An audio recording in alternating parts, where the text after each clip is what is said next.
Bom, estamos aqui novamente para as nossas reflexões sobre vir a palavra. São Tiago exorta, né?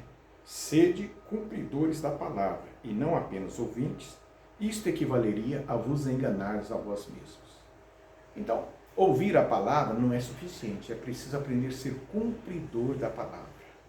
Como cumprir essa palavra? O primeiro passo é leitura diária. Eu aprendi assim com o Padre Alírio Pedrinho. Pega um versículo do Evangelho, lê esse versículo do começo ao fim. Volta a segunda vez, lê novamente. Aquele versículo que te chama a atenção, sublinha ele com a caneta e faz a oração em cima dele. Ora naquele versículo. Se você, por exemplo, abriu ali um versículo que fala de perdão, de amor, ora em cima dessa colocação. Pede a Deus a graça ou entrega, conversa com Deus baseado naquele versículo. Aquele versículo vai ser a sua fonte de oração, motivação para falar com Deus e para ouvir a Deus. Para entregar a Deus, para suplicar a Deus, faça isso.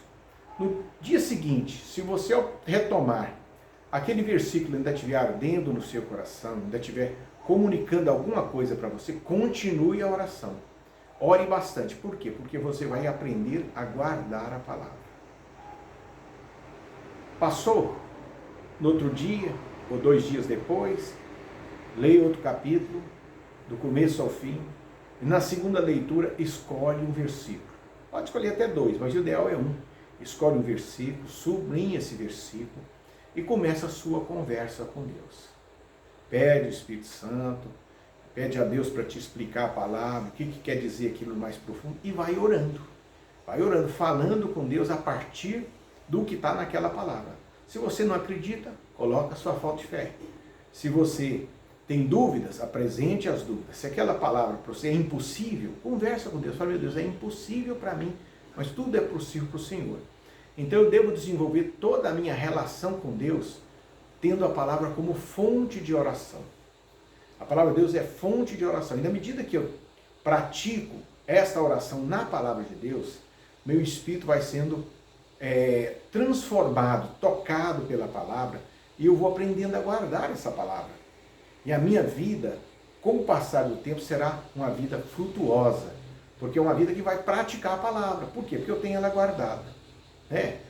Jesus fala, se você me ama, guarda os meus mandamentos, e eu o amarei e manifestarei a ti.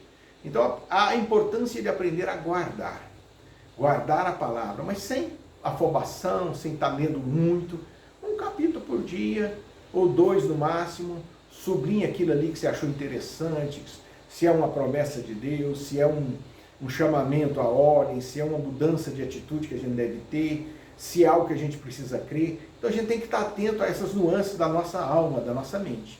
Então essa oração é uma união da palavra de Deus com os nossos pensamentos, com a nossa mente, com aquilo que somos.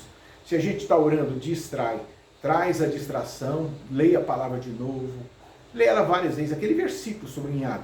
Leia ele 4, 5, 6 vezes, conversa com Deus, pede a Deus para guardar aquilo no seu coração, pede a Deus que quando tiver uma oportunidade, você praticar essa palavra, fazer o que a palavra está ensinando ali, está mandando fazer, que venha do seu espírito, que venha na sua vontade, na sua mente, o desejo de fazer aquilo ali que a palavra está ensinando, e não agir mais da maneira humana que você agia. Então é isso que importa, é sermos um praticante da palavra.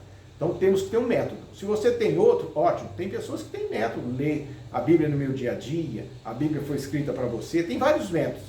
Mas o importante é ter um método de ler a Bíblia diariamente. Para quê? Para ir guardando a palavra, para futuramente a gente ser cada vez mais cumpridor da palavra de Deus.